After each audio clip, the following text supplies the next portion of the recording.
Getting so very rapidly. Anyone in Delhi?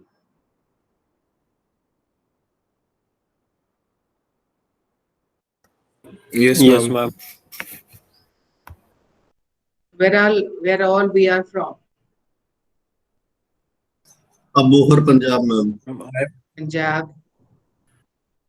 I am from Bikaner, Rajasthan. Okay. No. At this point of time, where are you?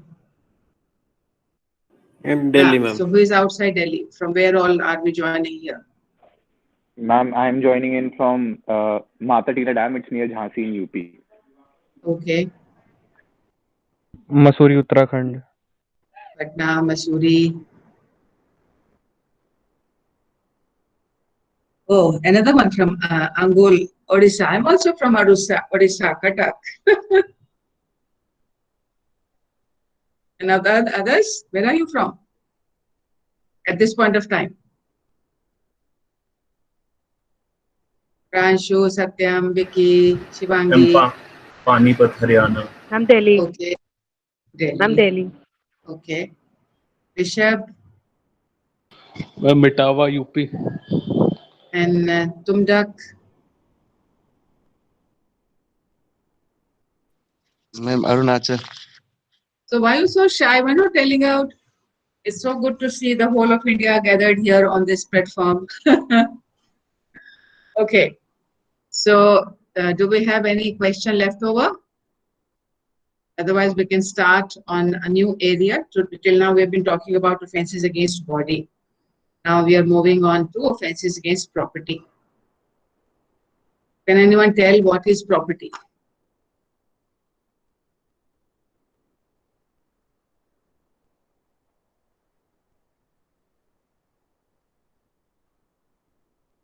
What is Uganda? I just saw something about Uganda. Ma'am, actually, I and Yes, Ayush ma'am. had a question, so I think Ayush will go ahead and ask.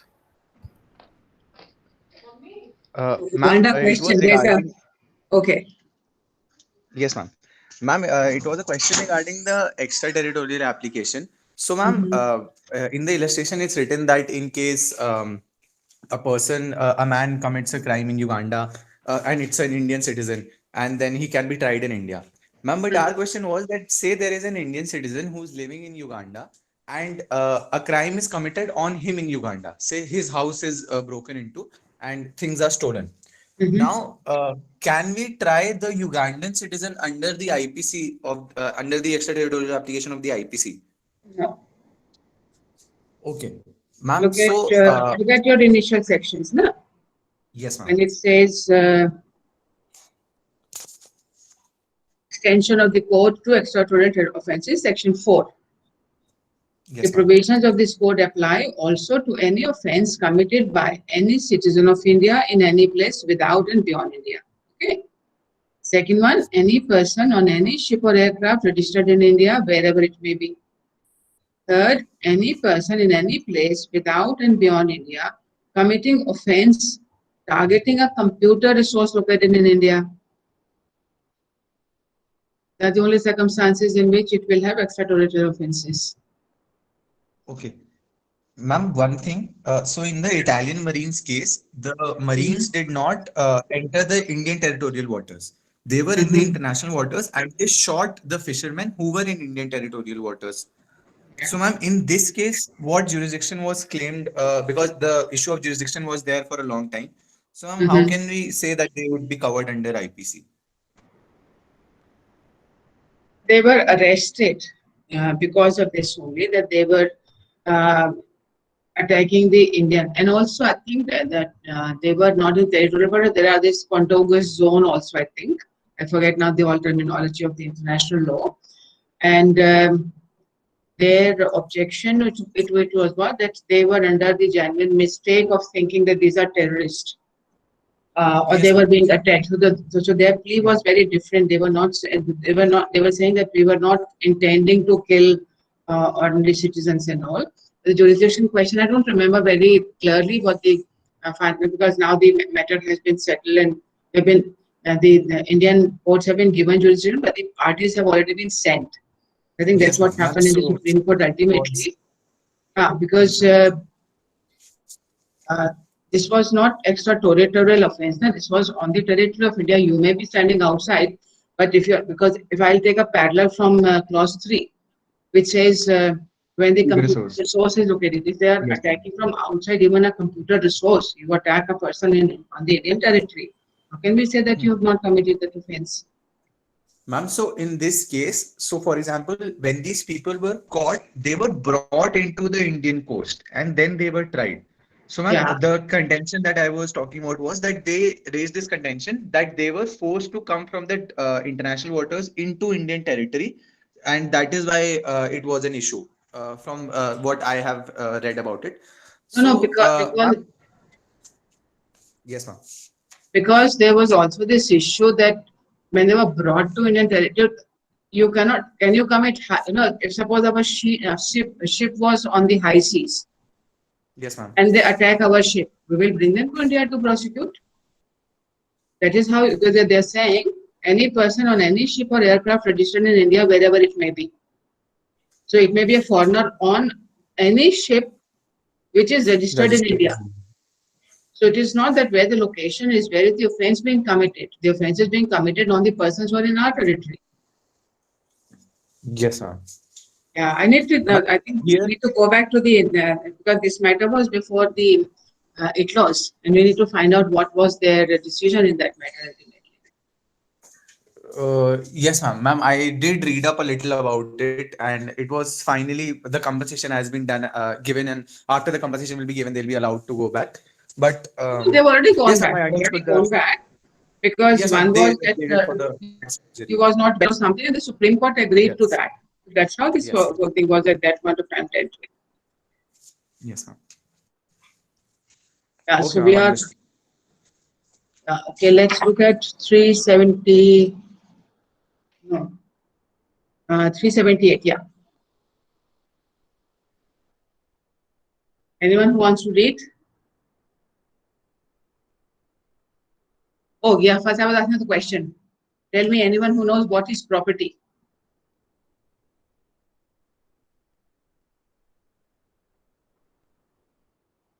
Law में ऐसे ऐसे सवाल पूछते हैं, we all know कि property क्या होती है, but we want you to give us an answer. What is property? Movable property is defined in section 22. ना मैंने movable तो पूछा ही नहीं आपको. I've asked you General what is property property. is anything which is either tangible or intangible possession of some person. But Okay, any so person the who letter- could claim on something is property. Person having a claim on something.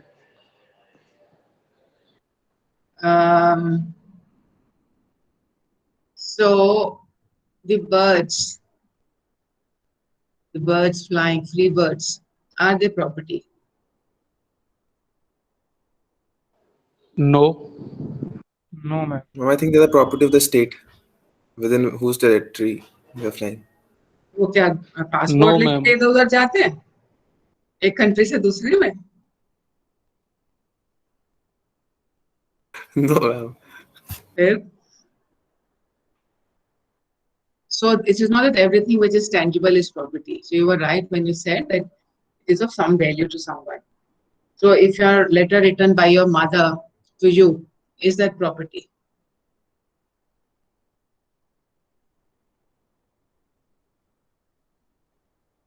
Yes, ma'am.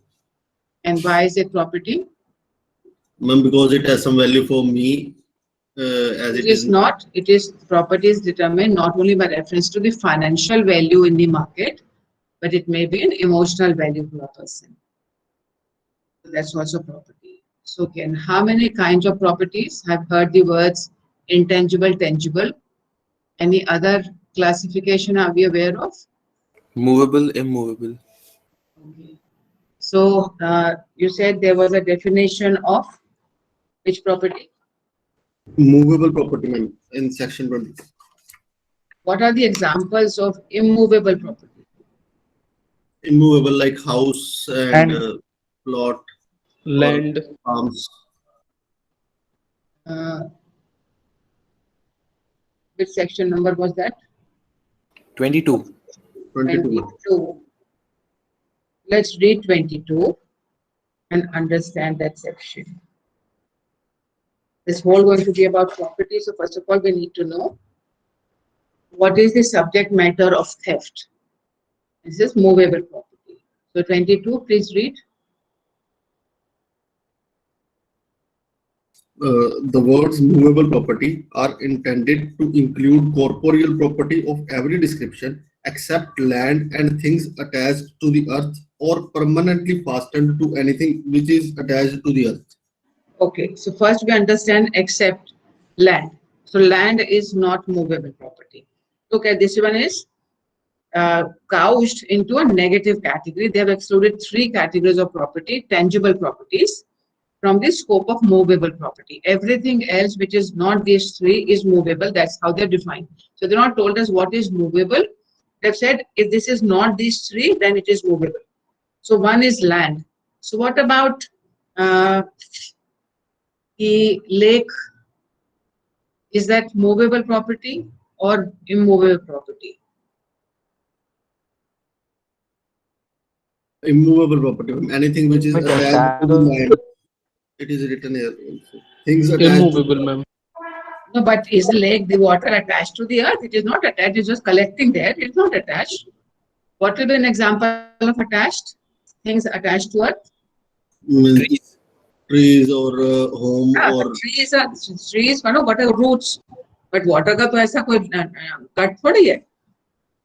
So the land, But the ma'am, water will not lake come in as this. a whole is not movable, ma'am. What? Like Loktak Lake cannot be placed in Gujarat. Yeah, but In that sense. The interpretation of land, it includes anything on the land which is part of the lake and the river. All these are part of land, the minerals under the land. So land is not only the earth. So it will include that. May also. I? Yes, please. May I? I think a lake will be a property because for instance assume कि अगर कोई particular small lake या pond है which is of some importance to a family और उसको divert करके ma'am कोई अगर अपने तरफ ले आए सारा पानी तो ma'am will it consider to be like movable? No. I'm giving a different example. So I have a big plot of land on which my house is also there, and it has a lake also on it. So I'm selling my land, the whole land. So when I sell, there's a boundary wall and I'm selling the land. So can I say I sold you the land but not the lake? That's the question. That's the example I was thinking of. That when I sell that, this is so many acres of land I'm selling you. So whether lake which is cut, the land is underneath the lake. So whether I've sold the land below the lake, below the water, or the lake with the water.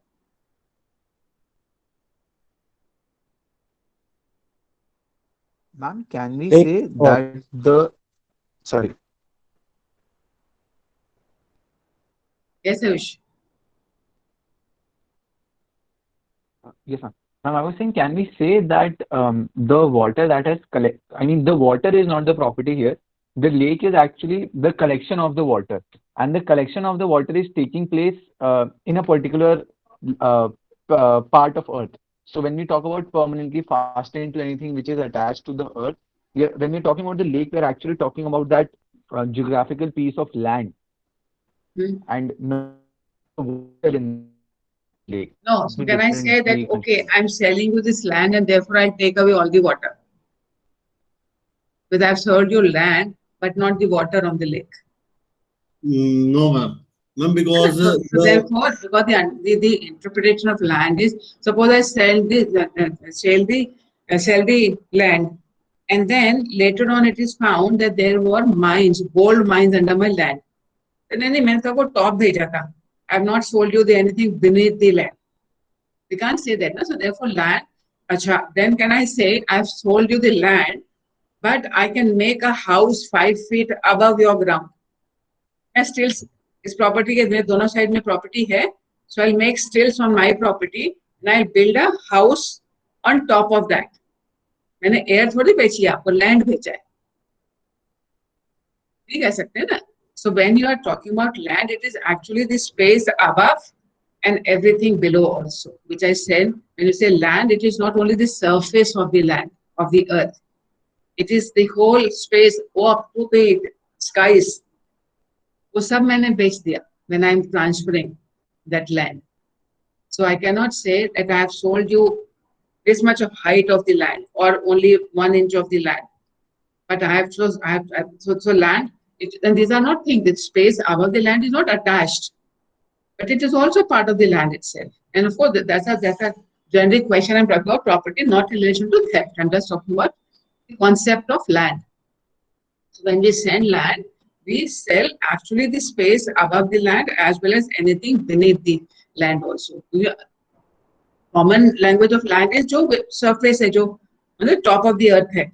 But in law, it will include everything which is underneath the land, which is above the land, even the empty space above the land. So when we accepting it, so that is all part of immovable property. Then things attached to earth, example you have already given, is a tree. Then things which are permanently fastened to anything which is attached to the earth.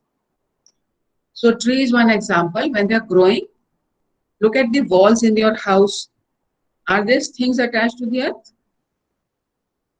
The walls of your house? Yes, ma'am.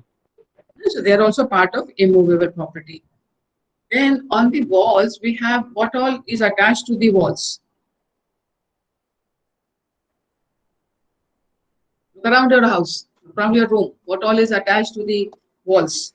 Air conditioner, fan, Ma'am, the tube lights, light. the So your switches. test is, no, this is all fastened to anything which is attached to the earth, which is fastened to the walls.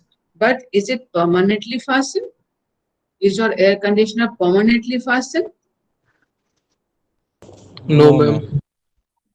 So you have to make a distinction. So air conditioner does not become immovable property. It remains movable even though it is fastened, but this is permanently fastened. So what will be an example of permanently fastened? What about the doors and windows? I'm not permanently fastened. Okay, so the test is not, no, and that's not correct. No, we assume when you sell the house, can you take away your doors and windows? मैंने तो land बेचा है. Ma'am, depends So on the then the person. test is, again, the person की बात नहीं है. It's a question of that how it has been attached and for what purpose. Both the things work on that. So when you put windows and doors, these are for the enjoyment of the things attached to it. Ma'am, So but what is the doors and intention of the windows, person? They will be permanently there. ma'am. No. So then there might be tapestries. No, there you put certain wall hangings. Suppose in your classrooms, in schools and colleges you have been to, we have got all these blackboards which are permanent, which are attached to the walls in such a manner that you cannot remove them without much damage to the wall. That's what is understanding of permanently fastened. When you got all these electric switches, you have got the chocolate. So you've got all these things. You can certainly detach them, but when they were installed with the intention of permanently fastened. But suppose you are a tenant in a house, so do get a tapestry properly pasted on that, and when you vacated the property, you want to take it back, you will certainly want to take it back. Or if you have a royal house and then you have sold that house, you have your traditional paintings, etc. So you remove them, because in those cases, the judges do say that certainly the person, when these are decorative items, even though they have been attached in a manner that there will be some damage to the wall when you remove them. But intention of the owner cannot be that these are part of the house. These are part of the house as long as I live in that house, because these are my traditional properties. So all these questions make it little confusing at times, but the test for us is fasten permanently. So if the intention of the persons will be, so look at the fans, for example. So you will certainly, I mean, you can take your fans away. Nobody will say that they were permanently fastened, because these are easily removable. Because I will take away my wires also. बहुत महंगा पड़ता है ना. Wires, electric wires are pretty expensive. So when you sell your house, you are selling the whole immovable property, and you cannot take away the wires because they are all permanently fastened to something, the roof. The roof is a part of immovable property. Yes, ma'am. So which category it is come to? Things attached to earth or permanently fastened to anything which is attached to earth? Attached to earth. Roof तो कहाँ attached Permanently to earth? fastened. Permanently Indirectly, it is fastened. attached to earth, ma'am. Roof है attached ना? to. तो walls के ऊपर बंधी है वो. So that is your roof is the last category, permanently fastened to anything which is attached to earth. You make a distinction. Walls are attached to earth and roof is permanently fastened to anything which is attached to the earth. So anything which is not this. Ma'am, what about, what ma'am, about second electricity? story building, second floor or third floor, ma'am? वो attached to earth है ना, उसके walls तो सारे attached to earth है. तो pillars में लगा है ना. Pillars तो पूरे ऊपर तक जा रहे हैं, but ultimately they are all getting into the earth ना. Okay, ma'am. Okay, then tell me, what about the electricity? Is it movable or immovable?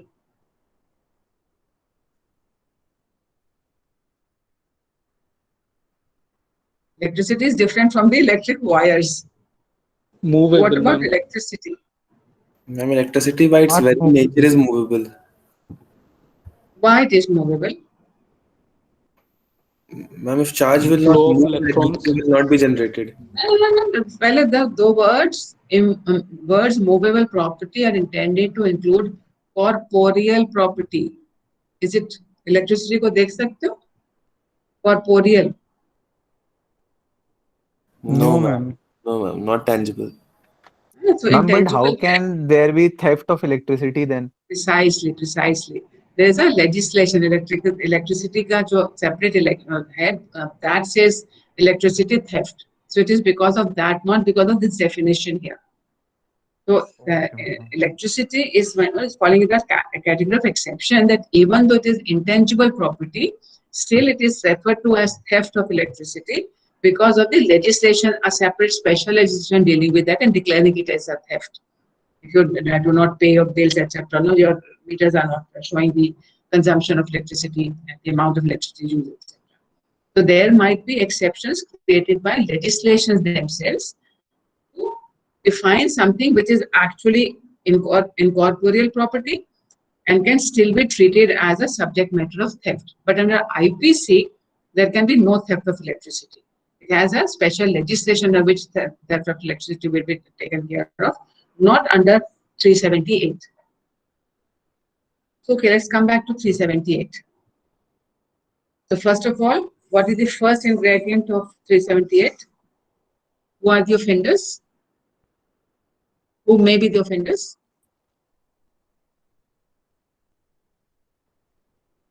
Ma'am, anyone. No, whoever. So here there is no distinction, man, woman, transgender, anybody. It's a human being, whoever. Then what is the second requirement? Intending Intending to cause dishonor, take dishonestly. Okay, I'll just come back to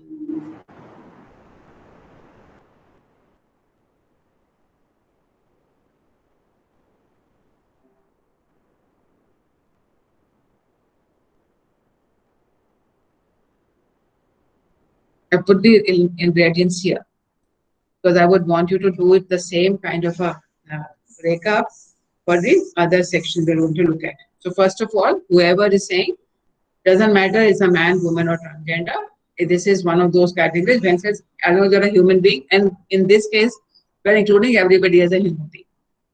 Intending to take. So not only intention is required, but also the intention should be to take. Then the word is dishonestly.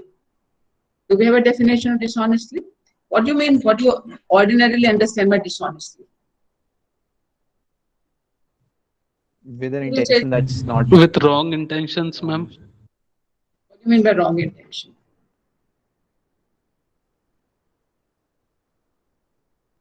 फिर truthful नहीं है, हम ऐसा सोचते हैं ना, when we say somebody is not truthful, is dishonest. But this is not the definition in law in IPC. Dishonest is Section 24. defined. Yeah. Section Ma'am, 24. when yes, ma'am. Yes. When there's a wrongful gain or wrongful loss, and And you're then there are intending to do that. definition, this definition of also wrongful gain and wrongful loss in section 23. So this one word is referring to two other sections, section 23 and 24. 24 read with 23 actually. So dishonestly in this section does not mean telling a lie.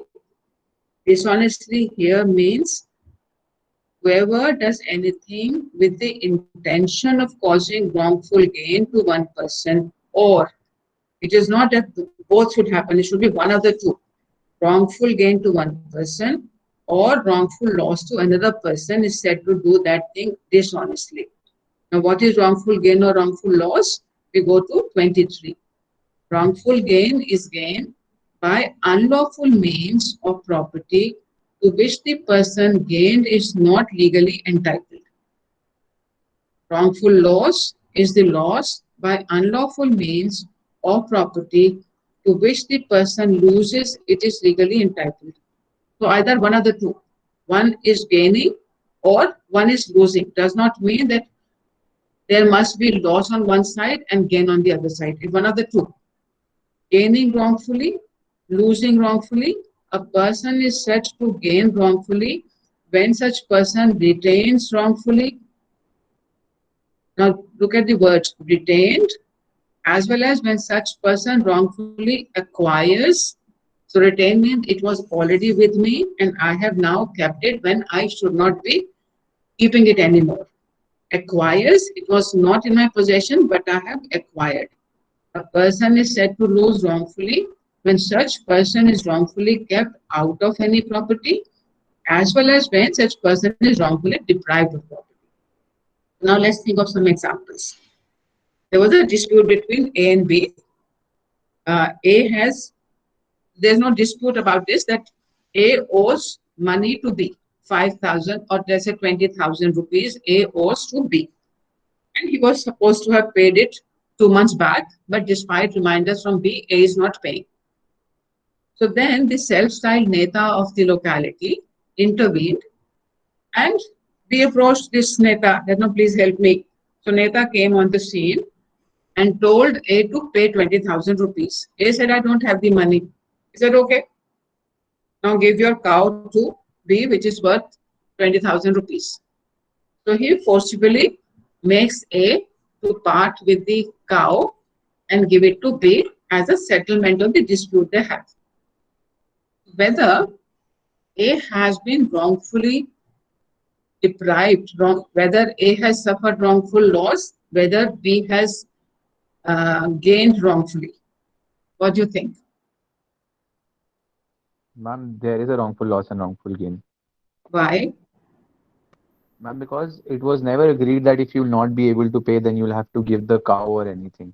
So since that was not agreed upon, then taking of the cow would be a wrongful loss and the person keeping it would be a wrongful gain. So who has acted dishonestly in this case?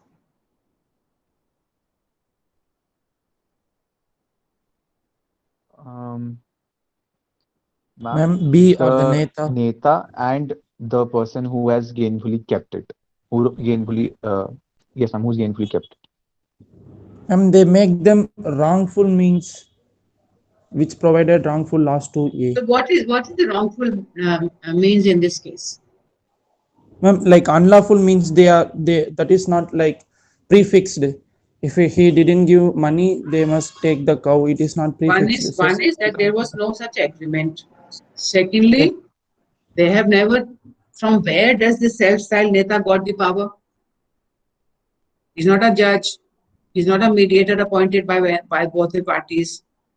He doesn't have the power. Suppose both of them approached him that okay, my dispute चल रहा है तो हमारा कुछ settle करा दो. If both of them have agreed to the self-styled Neta to become a mediator, then it would not have been dishonest.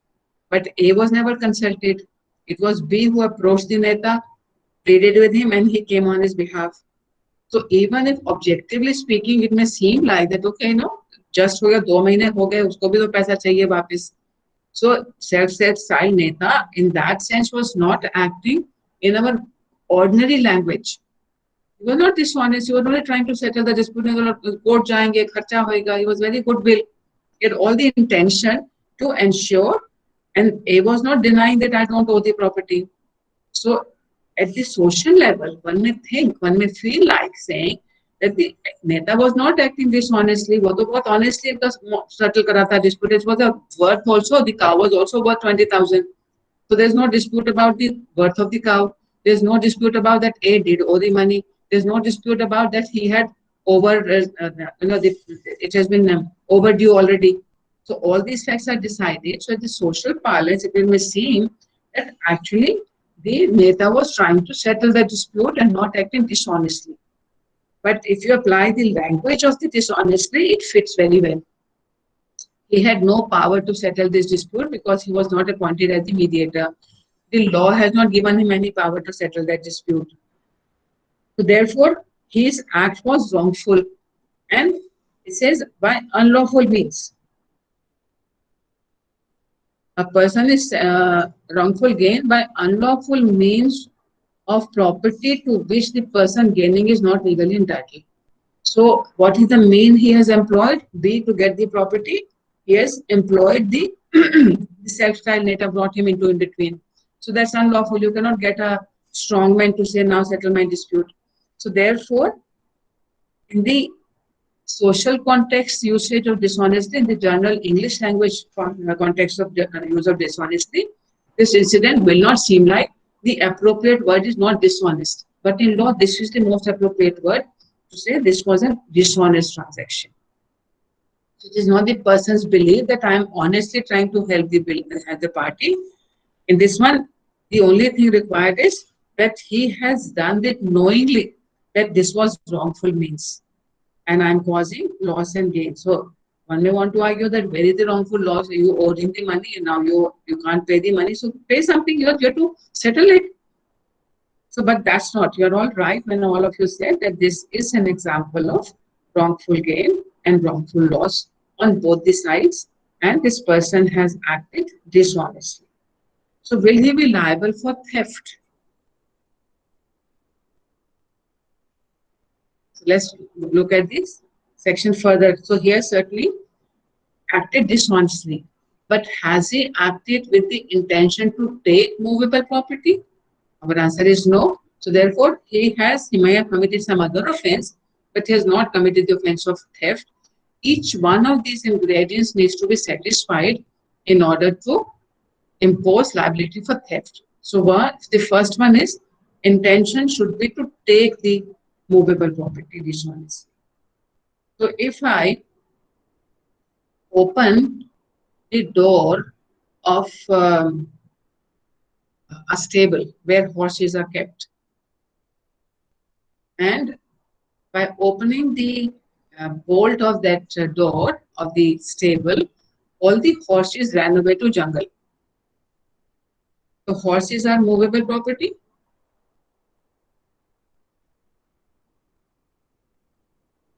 So are Yes, ma'am. horses? So one ingredient satisfied, movable properties involved. They were in a stable, so were they in somebody's possession? But the next requirement is they should be out of the possession of any person. So were the horses in somebody's possession? If they were kept inside a stable, apparently they are in somebody's possession. And whether the person's consent was taken? No. Moves that property. Is move the property also by opening. And we will look at the explanations of this one where it says that if you facilitate movement, that's also moving. But what is missing in this case? The liability will not be for theft. What are the ingredients on the screen you are seeing which are not satisfied in this instance where A has opened the bolt of a stable, thereby facilitating escape of the horses in the jungle? Is not liable for theft. For what reason? I'm intending to take dishonestly. Sorry? Intention to take. Intention to take this honestly. There was no intention to take, even though it is a human being. He has acted dishonestly. He has moved the property out of the possession of a person without the person's consent, without the person's consent. But this moving is neither with the intention to take, and he has not moved in order to such taking. So these two ingredients are not satisfied, even though each one of the other are satisfied. So you have to make sure that each one of them, we need to look at the explanation also. A thing, so long as it is, so are the ingredients clear? Out of the possession, suppose I have found something on the floor in a shop. The earlier person who had come there, he had dropped some money. The shopkeeper did not see it, the owner did not see it. I found this purse lying on the floor of the shop. I keep it in my pocket and move out of that shop. Have I committed theft?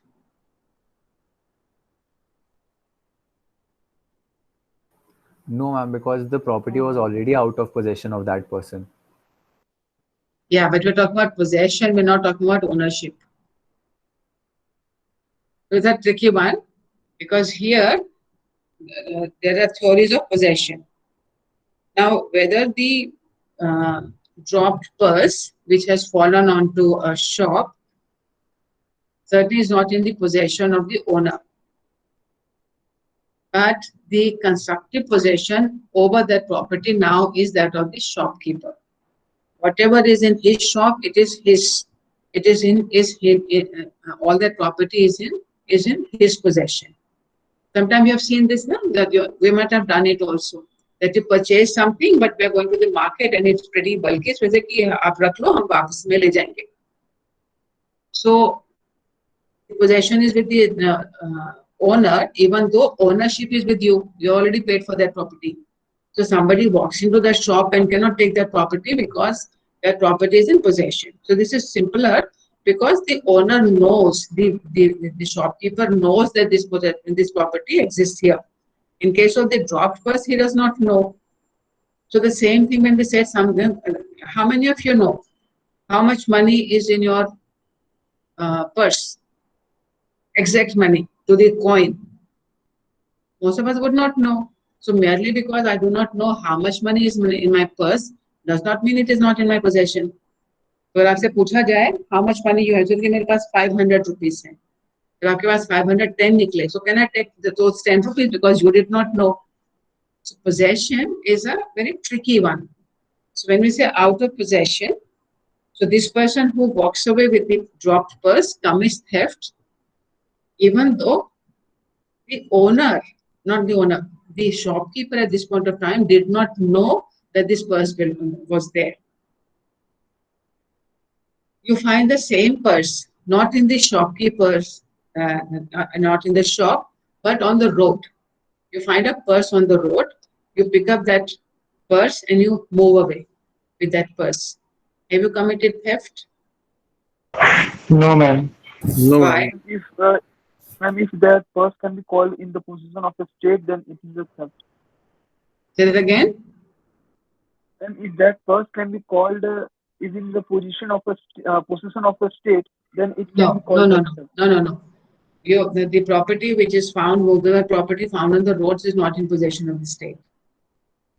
It is in nobody's possession. So when you take that property, take that purse, you may commit some other offense, but you do not commit this offense of theft, because even though you have the intention to take, have you taken this dishonestly is the question. And the second question will be, have you taken it out of the possession of someone? So these two will be the question marks, because certainly there was intention to take, it was movable property, you have taken it without that person's consent, you have moved that property in order to such taking, but have you done it dishonestly? Dishonestly meant that you should have employed unlawful means. So when you put your fingers, when a pickpocket puts the fingers in the pocket of someone, he is acting dishonestly. So pickpocketing is what offense? Is it the offense of theft? It is theft. We use the word pickpocket, but it is the offense of theft. Each one of these ingredients are satisfied in the offense of pickpocket. What does he do? Intention to take, employing unlawful means, moves out of the possession of a person without that person's consent, movable property in order to take the movable property. So each one of the ingredients are satisfied when what we understand as the offense of pickpocket. So if somebody shows you a knife and says, pass on all your valuables to me, and you give those valuables to that person, has this person committed the offense of theft? And I can tell you the answer is no. Extortion. Tell me which is the ingredient which is not satisfied in this example. When somebody shows you a knife and you give your valuables to that person, which ingredient is not satisfied? The consent has been taken by the fear of injury, ma'am. वो तो satisfy हो गया ना, this is without a person's consent. Consent fraud है ना ma'am, but यहाँ consensually दिया जा रहा है ना. नहीं, consent तो frustrate हो गई ना. तो frustrate तो because we said consent has to be without fear and force. So without consent ये तो proved है. So that's not the right answer. Out of the possession भी हो गया. Move that property. He forces the person to move the property. He has not moved the property. He has made this other person to move the property. So these are the technical points. So he does commit the offense of what we call as extortion. Suppose he takes the property, so he says, no, don't move. He puts his hand under in your pockets, or no, he snatches. So snatching, we all know snatching, the offense of snatching. When somebody snatches the gold necklace from the woman's neck, causing injury, has he committed the offense of theft? Yes, ma'am. Sorry? Yes, ma'am. Yes, ma'am.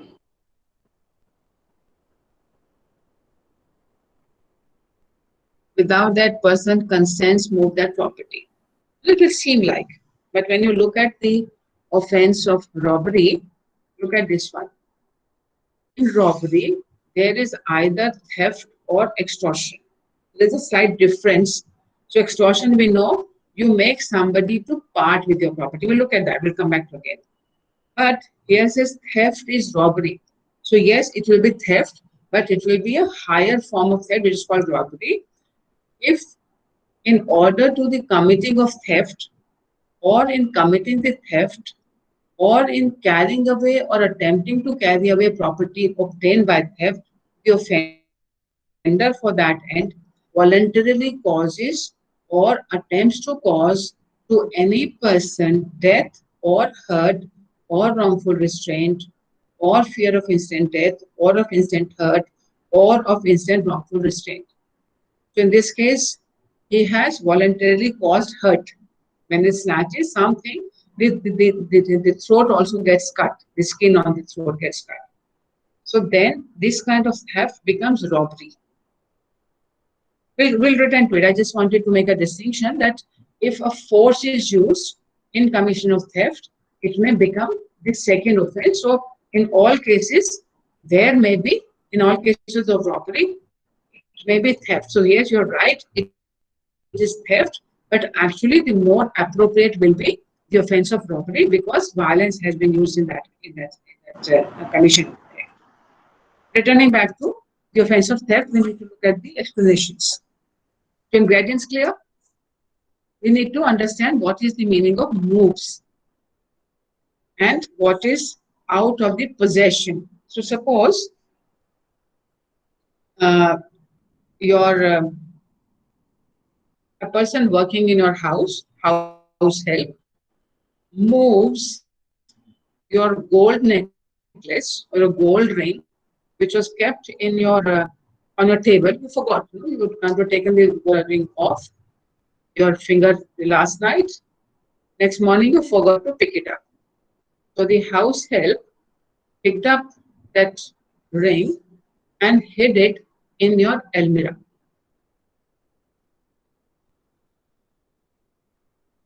Has the house help committed the theft at this point of time?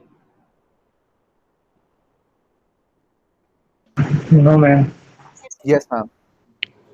Yes, ma'am. No, ma'am. Ma'am, because No, intention ma'am. was not. The intention was to keep it safely in the Almirah. No, ma'am. She hid Please it pay in the Almirah, attention. which means she had a intention. Yes, ma'am. Please pay attention to the word. He hid it in your almirah. Yes, The ma'am. different word, he has kept it in the almirah, will be to care for safekeeping. Certainly there is no dishonest intention. Though moving has happened and it has been done without the person's consent, but has it been taken out of your possession? So both the things are not there, neither out of possession are there, nor it is dishonestly. So now let's come back to that he hid it Ma'am, in your almirah. why not dishonestly, ma'am? Hid it. No, when we say hid, then it is dishonest. But when we say when he kept it, so there are two different words in the description of the event. If the person is keeping it there, so that somebody else may not pick it up, it was right on the table. So when he does that, he's not acting dishonestly, he's only wanting to secure a property. But when he hides it, moves it from one place to another, in order to take it some other place, one of the illustrations are there. It's very important to look at the illustrations, but before we go to illustrations, let's look at the explanation, because that will tell us what amounts to moving. Explanation 1. A thing sold. So, have you heard of the theft of trees? Yes, ma'am. Theft of trees can happen under this legislation? Ma'am, once the tree has been severed from the ground, then it becomes movable So property. that is explanation 1.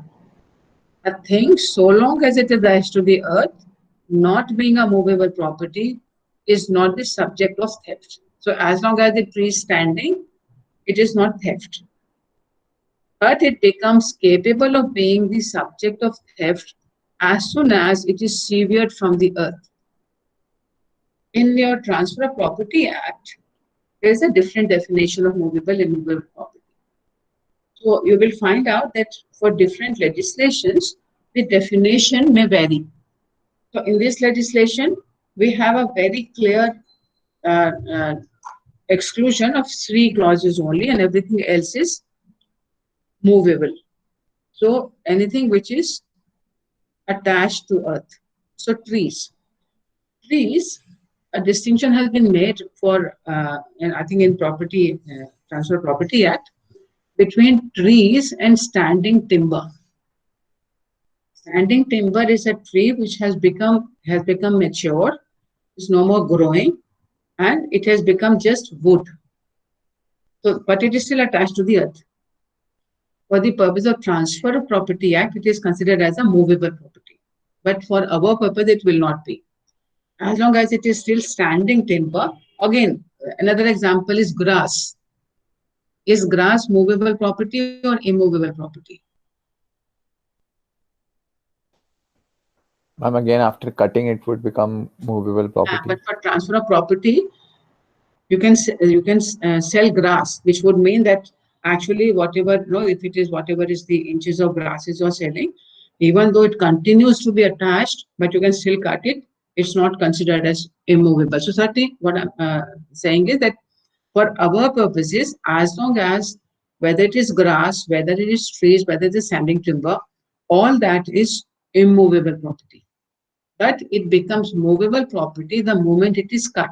So that is first distinction. But the second one is, but it becomes capable of being the subject of theft as soon as it is severed from the earth. So the moment it is severed, it becomes movable property and therefore subject matter. But that's not sufficient. What is also that's only one part of the understanding. Second thing is also important to know a moving affected by the same act which affects the severance may be a theft. So if a person comes and cuts the tree, by cutting the tree, it fell outside my boundary. I did nothing more. I have just cut the tree. So the moment I severed the tree, it fell outside my boundary. Have I committed theft?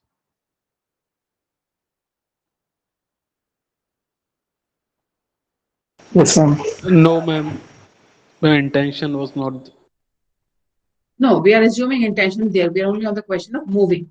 Whether I have caused moving of the property in order to take. So we are saying, yes, I was intending to take, I have acted dishonestly. The tree has also become now movable property the moment I cut it. But I have only cut it, I have not physically moved the property, it only fell outside the boundary itself.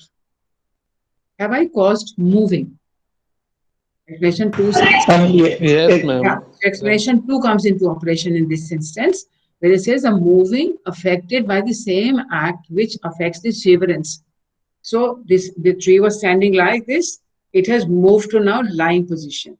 That itself is moving. So it's not that I have to cut when it fell down and then I have to move. It's not necessary at all. The act of severance itself may amount to moving. Moving affected by the same act which affects the severance may be a theft. And maybe because all the other ingredients should also be, this explanation is only saying what constitutes moving. Explanation 3. A person is said to cause a thing to move by removing an obstacle. So the example we said, he unbolted the stable door. So this is an example by removing an obstacle which prevented it from moving, or by separating it from any other thing, as well as by actual moving it. So if I untie a cow which was on the khuta, so if I untie that cow and the cow runs away, have I caused moving? Yes, ma'am. Yes, ma'am. Thing to move by removing an obstacle which prevented it from moving, or by separating it from any other thing. So if I separate a horse from the cart and the horse runs away, moving, as well as by actually moving it. Explanation 4. A person who by any means causes an animal to move is said to move that animal and to move everything which, in consequence of the motion so caused, is moved by that animal. So if I show a biscuit to my neighbor's dog and the dog follows me to my house, and my intention is to now keep the dog. Not only of the neighbor, I'm coming from some other area and I find a very, very expensive pet sitting at the gate, open gate. So I show him a piece of meat and the dog follows me. Have I committed theft? Take the dog to my Yes, ma'am. house. The dog follows me to my house. By which clauses will I be liable for theft?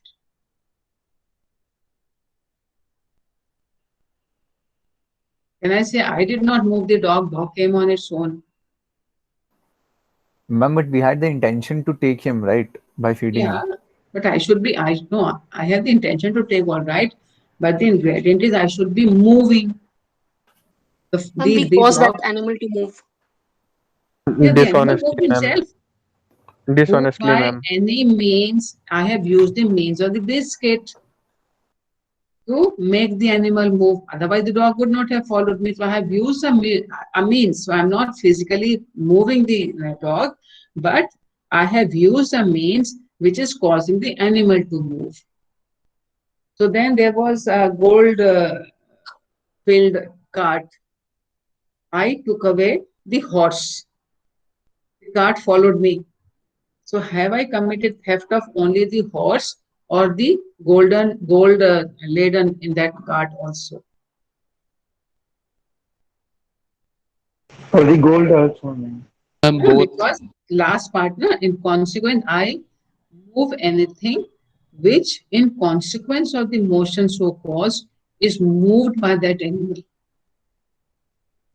Or if suppose there's a treasure filled cart driven by a horse. So I give a kick to the horse. Horse runs away with the cart. Have I moved the cart also? Yes, because it says I done Yes. something in consequence of the motion so caused to the animal, is moved by that animal. Or to move everything which in consequence of the motion so caused is moved by that animal. So I may not have committed theft in that case unless I am making sure that this horse goes to my house. So, but if we are talking about what is movement, what is said to be that I am moving it, so I better do it myself, I lure someone to move, or I do something because of which the animal moves something else also. All that is part of moving. Last explanation, the consent mentioned in the definition may be expressed or implied and may be given either by the person in possession or by any person having for that person authority for that purpose, authority either express or implied. So if I go to my friend's house and I plan to borrow his course material because I have forgotten, no, I did not bring it when lockdown happened, when I came after the lockdown opened. So I went to my friend's house, he was not at home. So I picked up the printed material of Law of Crimes and came home. He was not there. And I picked it up without his consent. Have I committed theft?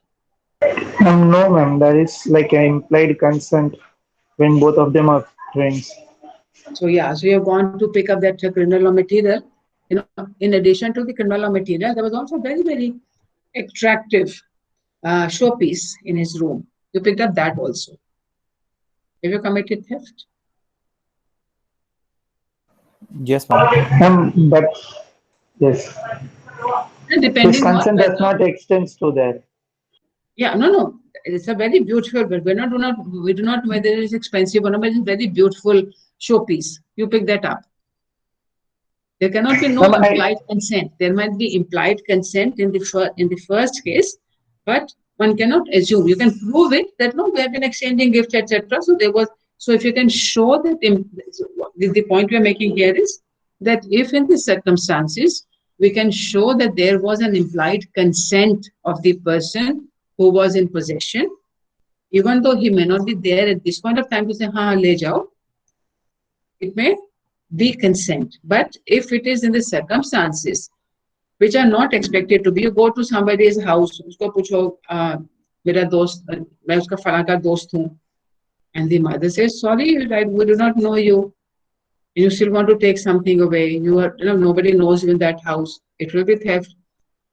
This friend may come back and say, "No, one boy did come to our house. There was another student who was laying upstairs. This student was our resident was having a bath at that point of time.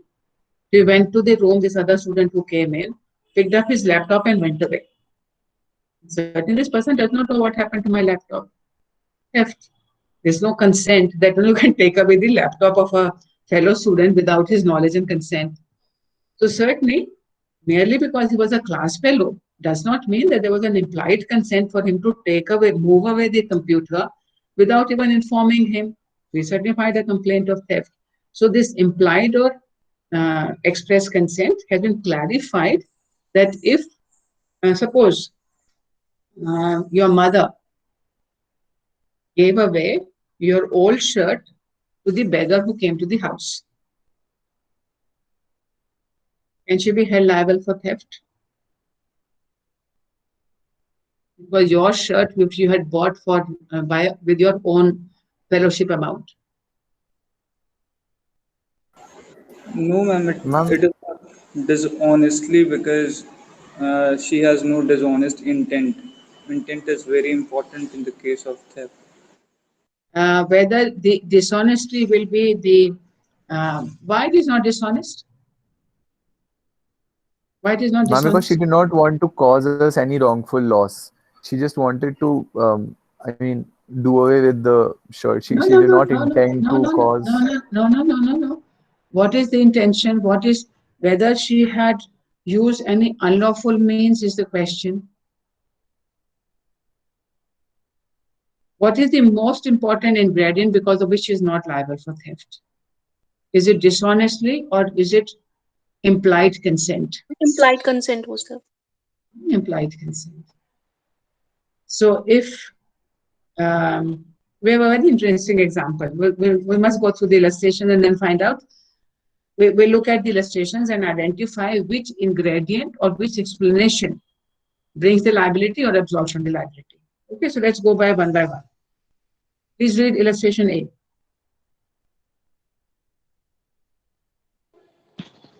A cuts down a tree on Z's ground with the intention of dishonestly taking the tree out of Z's possession without Z's consent.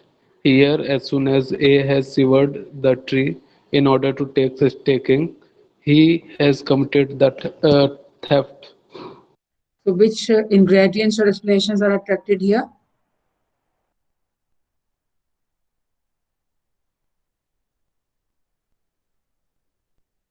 Explanation one, as soon as severe. In fact, what I'm asking you to do is that which will be under contention, which will be proved, which will need to be proved. A cuts down a tree with intention of dishonesty taking. So dishonesty taking proved. Yes, cut down also. And it was in Out Z's of Z's possession. possession. So none of this is in question. So what is actually in question is whether he has moved, whether the cutting amounted to moved, and therefore explanation two, moving affected by the same act which affects the severance. So it is explanation two which is actually used here. As soon as A has severed the tree in order to such taking, he has committed the theft. It is explanation two which is being explained here. B. A puts a bait for dogs in his pocket and thus induces Z's dog to follow it. Here, if A's intention be dishonestly to take the dog out of Z's possession without Z's consent, A has committed theft as soon as Z's dog has begun to follow A. So which part is applicable here? Which is being illustrated here? An explanation 4. Explanation 4. Explanation 4. Animal is an animal to move. Good. C. A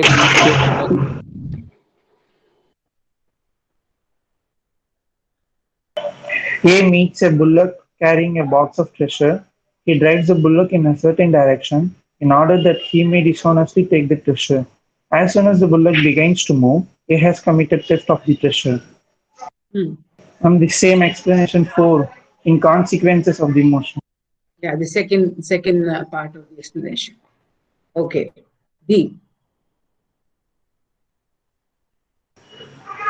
A being Z's servant and entrusted by Z with the care of Z's plate, dishonestly run away with the plate without Z's consent. He has committed the theft.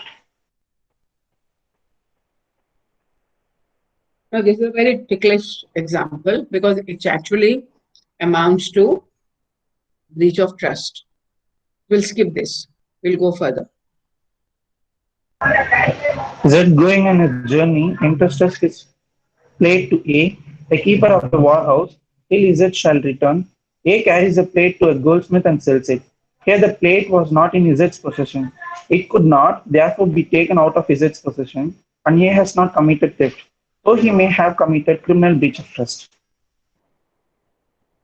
So, this is kind of self-explanatory because but what the crucial question here was whether the thing was in his possession.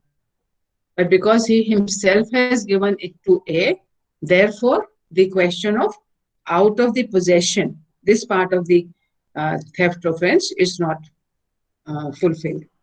F. A find a ring belonging to Z on a table in the house which Z occupies. Here the ring is in Z's possession, and if A dishonestly removes it, A commits theft.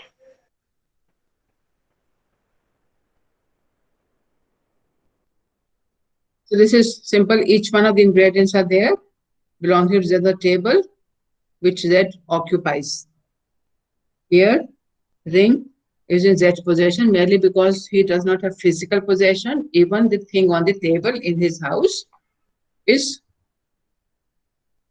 continues to be in his possession. Now G. A finds a ring lying on the high road, not in the possession of any person. A, by taking it, commits no theft, though he may commit criminal misappropriation of property, which means no one had the possession of that. So, yeah, because the thing was not in possession, therefore there was no question of out of possession. Out of possession means that the thing should have been, the movable property must have been in the possession of someone. So on the high road, it's not there. H. A sees a ring belonging to Z lying on a table in Z's house. Not venturing to misappropriate the ring immediately for fear of search and detection, A hides the ring in a place where it is highly improbable that it will ever be found by Z, with the intention of taking the ring from the hiding place and selling it when the loss is forgotten. A, at the time of first moving the ring, commits theft. Yeah, so this is where the critical point is. So the property has been hidden in his very house. So one would say, well, it is not out of his possession. And we said earlier that even though he may not know it is in his house, it is still, when we gave the example of the shopkeeper where the purse had fallen, somebody else's purse, but is said to be in his possession. He was not aware. So now I do not know where is my ring, but it is still in my house. This illustration says it will be assumed that he committed theft at that very point when he hid it. So out of possession is not really in the same manner we have been using it in other circumstances, where we've been saying that when he moves it out of the possession. So here they're saying because the intention is to put it in such a manner as that it will not be found by him. So therefore, even though physically the ring is still in the same house, he has committed the offense of theft because now he has placed it in a place where it is not expected that he will find it. So this is the technical part of the construction of possession. So in one circumstance we said, merely because he did not know it was there, he still has possession. Here, the distinction is that he would not find it. He knew it was here, but now it is not here, it will put somewhere else. One of the, again, ticklish examples given in your exams is that there was a ring on the table and you forgot, the owner forgot about it. So the person who was cleaning the house put a glass on top of the ring. Whether at this point of time, has he committed the offense of theft? Has he moved the property? No, ma'am. Ma'am, if the future intention is to take that, when all other ingredients are satisfied. All other ingredients are satisfied. The only question is, can he be said to have moved the property? Yes, ma'am. He could be said to have moved the property because he has tried to dislocate the property. I mean, he has tried to hide it from the owner's eyes. So even though technically speaking, he did not move the property, but he had changed the location of the property. Because earlier, if you were to describe where was the ring was on the table. Now, where is the ring? It is under the glass. The location has changed. So it is not the only question of physical moving in that sense. So these are very, very, this is where all lawyers make their money. One will say, no, there was no moving. The property was still at the same length and width on the table. They said, no, now the space above it has been changed. So one would want to argue the other way around also. That's where the interpretation of the facts whether without touching the ring, can he move the ring? So, ma'am, won't it be attempt to commit theft instead of actually committing that offense? Why? What is the Ma'am, attempt? because he has not taken it out of the possession of the person's property. So, when does the offense of theft actually begins? As soon as the person starts to move, or when he has actually taken it out of the possession completely? The question is whether he has moved the property or not. That's the question we're concerned with. We're not interested whether he has committed theft or not, but has he moved the property? And he's moved the property. So then if you were to ask the question whether at this point of time he has committed theft of the property, then the possibility of arguing that whether it has been taken out of the possession or not. So whether hiding it in a place where it can easily be found. Because in the first example, we said he had moved it here and hid it somewhere where it can't be found. But suppose he kind of puts some other things on this one that nobody is going to now look at it under this. You put 1,000 things on top of this, and the person doesn't realize that some other things on the table have been moved. So there might be situations where the manner in which it has been now hidden can lead to the conclusion that the intention that this act has actually amounted to out of possession, because this man is never going to find it anymore. That's where the first example where it says he had hid it in a place where it can't be found easily. And you want to take the property later on when it will be forgotten. There's nothing else we can do about it. So, ma'am, had he been caught at an earlier stage, then he would have still charged with an attempt to theft. If he had been actually taken it out, then he would be said to have committed the theft. Yeah. So if he is kind of caught at that stage of time where it was still not out of possession, then yes, he was still trying to take it. That's a good observation. Okay. I. A delivers his watch to Z, a jeweler to be regulated. Z carries it to his shop. A, not owing to the jeweler any debt for which the jeweler might lawfully detain the watch as a security, enters the shop openly, takes his watch by force out of Z's hand and carries it away. Here A, though he may have committed criminal trespass and assault, has not committed theft, inasmuch as what he did was not done dishonestly. So which part of the section or illustration explanations are applicable here?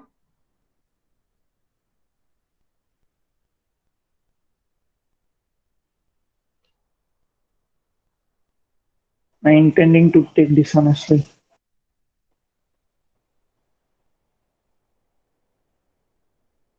Which one? Intending to take dishonestly.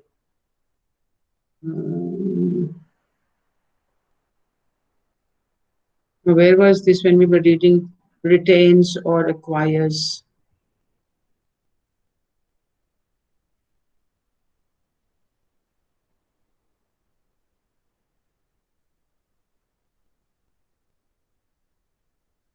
It was gaining wrongfully and gaining. Let's go back to the definitions.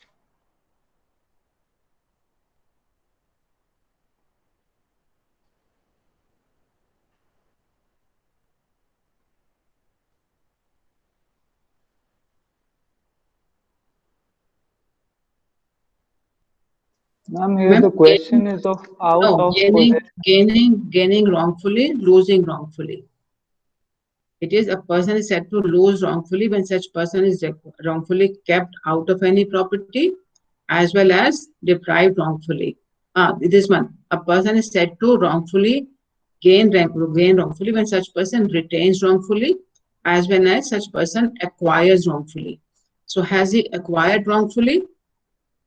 Because the property possession was with the repairer. But because it was his property, he did not owe anything.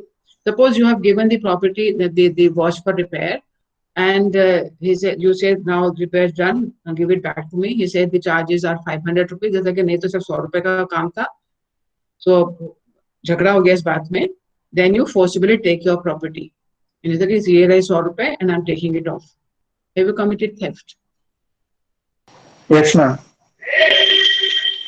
We owe some debt or we owe some money. So because at this time, the watch is in the possession of the repairer. Mm-hmm. But in this illustration, it is clearly said that there is no debt owed. Look The at watch J, is na? in J. possession Look of. at J. Look at J. Illustration J.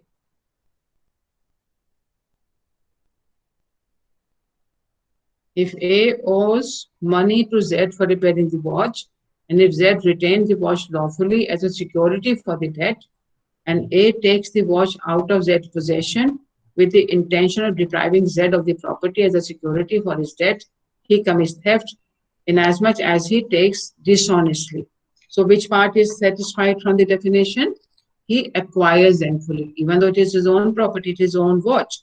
But he has acquired it wrongfully because he's taken it without paying the debt he owed, for which the watch was the security. Okay.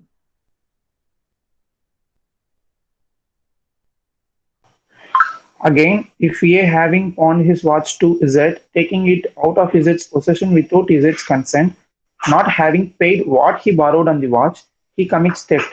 Though the watch is his own property, inasmuch as he takes it dishonestly. So again, he acquires possession dishonestly. L. A takes an article belongs to Z out of Z's possession without Z's consent with the intention of keeping it until he obtains money from Z as a reward for its restoration. Here A takes dishonestly, A has therefore committed theft.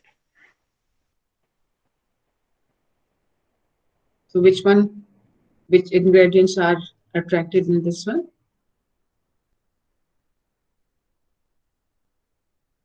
Ma'am, dishonestly, he has moved a property without the consent of the other person. Mm-hmm. By wrongful means, he has got no wrongful means would include if they do not have consent to move that property, it is wrongful. M. A, being on friendly terms with Z, goes into Z library in Z's absence and takes away a book without Z's express consent for the purpose merely of reading it and with the intention of returning it. Here, it is probable that A may have conceived that he had Z's implied consent to use Z's book. If this was A's impression, he has not committed theft. So there's an explanation 5. Yeah. And A asks charity from Z's wife. She gives A money, food and clothes, which A knows to belong to Z, her husband. Here it is probable that A may conceive that Z's wife is authorized to give away alms. If this was A's impression, he has not committed theft. So implied consent is there, and we are assuming that the wife does not have the express consent, but it is implied. Now O. A is the paramour of Z's wife. She gives A valuable property which A knows to belong to her husband Z. Such property as she has no authority from Z to give. If he takes the property dishonestly, he commits theft. Okay, so A is said to have committed theft in this example. But what has he done? There is no implied consent in this case. As he is the paramour of his wife, and it is a valuable property, he has not given any consent so as anyone can take that property from him. No, but tell me, what is the action A has done? Has he moved the property? Yes, ma'am. He had the property out of the possession. She gave it to him. She has handed it to him. How has he? But the dishonestly shown. No, fine. What is the wrongful mean has he employed? Ma'am, receiving the property from his wife, knowing that he is the paramour, so there won't be any consent. Consent to nahi hai, but where is moving? Ma'am, receiving the property out of the possession of husband because it belongs to husband, not the wife. The property was belonging. No. But she gave it to him, na? Ma'am, he is from the possession of husband to his paramour.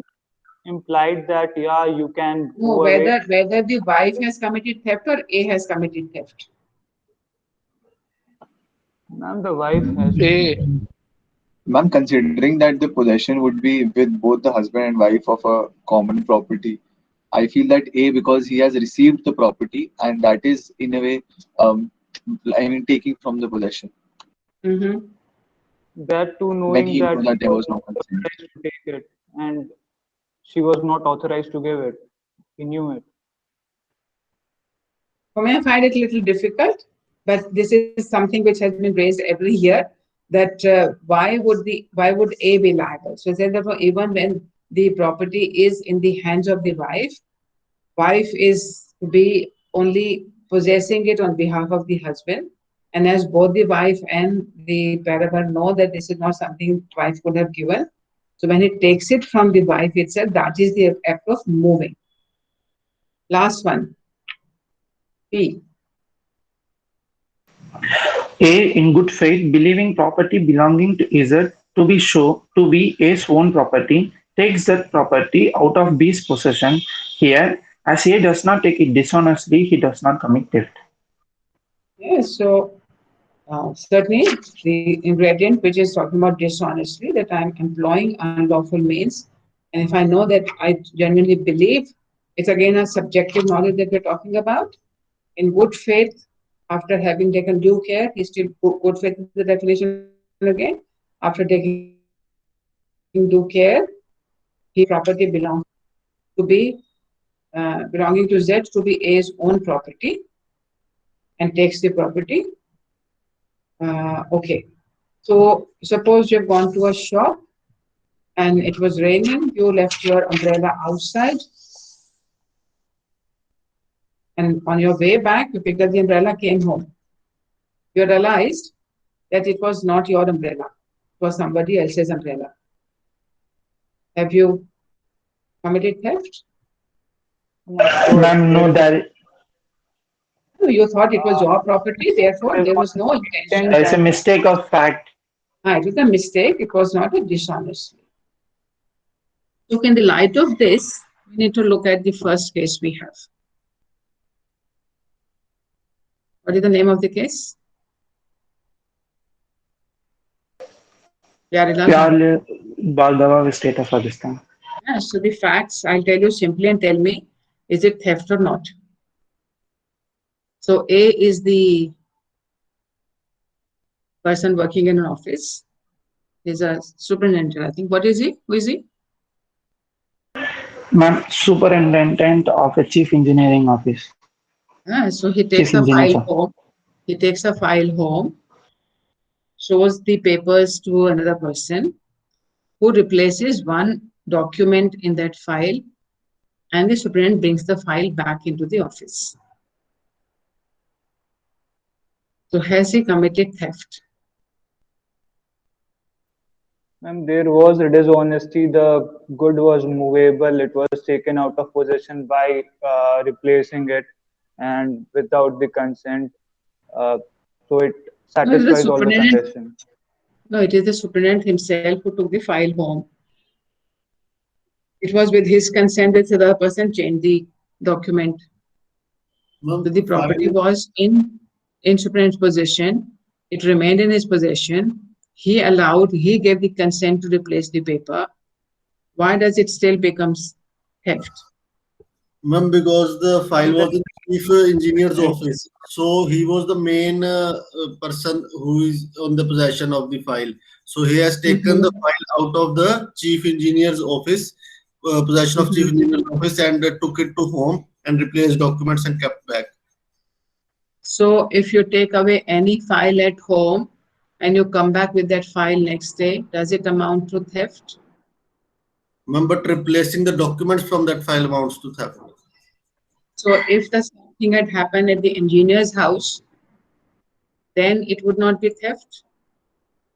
Then also it could be held as theft because it was like a state property. You can't take it home and change from it. So the officers in the offices are only in constructive possession.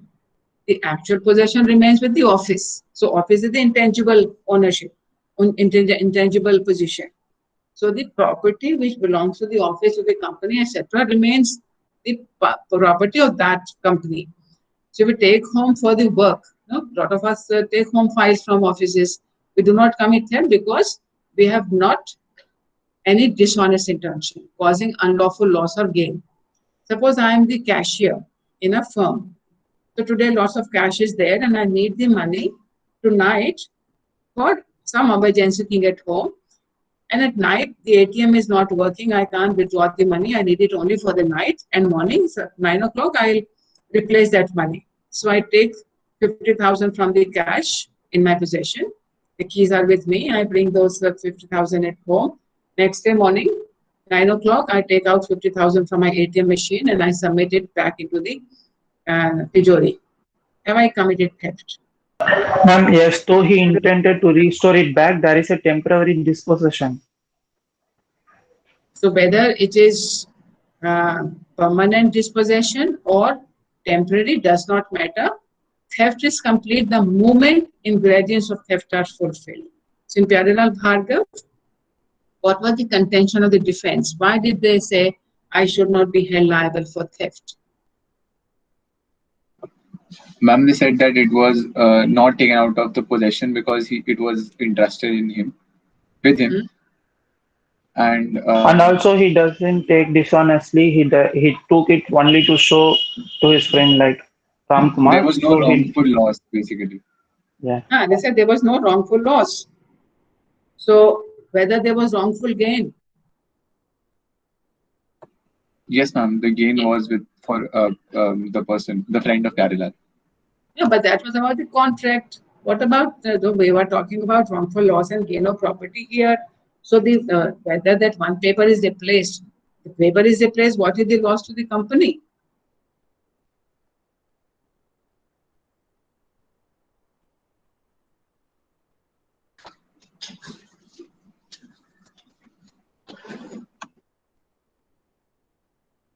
Ma'am, but there is unlawful means of. Ma'am, there is unlawful means of property. So the one paper which is of no economic value to the company itself does not matter. But that paper which has been replaced was in the possession of the company. And if that paper has been replaced, so it is not that it is causing any financial loss to me. That's not what the argument is. It should be unlawful loss of property. So property is anything which is valuable, which is of relevance, of importance to that person. It may have no market value, does not matter. But because that was, and certainly he was gaining something, no, at a later stage, he's trying to remove another person from the partnership by replacing that paper. So he is trying to gain, but he's not gaining anything at this point of time. But he has certainly gained in terms of tangible consequence of that one will come later on. At this point of time, he has already gained unlawfully by replacing this paper. So one argument on the possession, Supriyan was not in possession. He was only having an implied possession for lawful purposes. The actual, in this case, the judges do write that it was with the engineer. But even if the engineer was to do the same thing, it would not have been, the answer would not have been different. Then the judges would have said it is the office which has got the actual possession.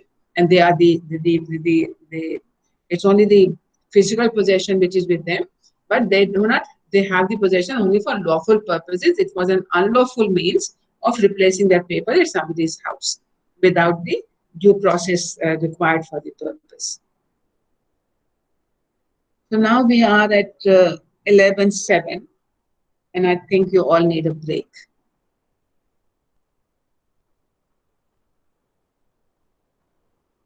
Thank you, ma'am. Yes, Yeah, but that would mean you are back at 11:15. Sure, ma'am. Yes. Okay.